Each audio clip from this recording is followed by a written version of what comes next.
بسم الله والصلاة والسلام على رسول الله. السلام عليكم ورحمة الله وبركاته. إن شاء الله تكونوا بخير وصحة وعافية بإذن الله.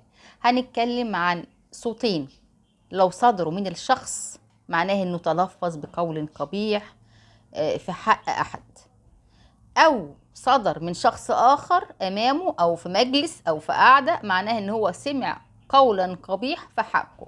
تمام؟ وهنزيد فيها شيء في الآخر. إيه هي بقى الصوتين دول؟ الطراد.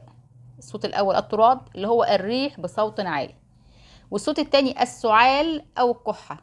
السعال أو الكحة الاتنين دول بيدلوا على كده. طب نيجي للطراد أو الريح بصوت لو خرج مع ريح نتن، يعني في معاه رائحة نتنة، ده بتدل على لا قدر الله فضيحة تنتشر بين الناس.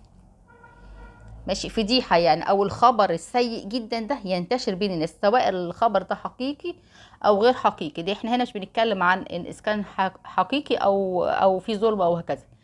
دي بقى بيتعرف من مفردات الرؤية اذا كان فيها ظلم ولا ما فيهاش ظلم. تمام؟ يبقى لو خرج بريح مع ريحة كريهة بتدل على انتشار هذا الكلام القبيح بين الناس.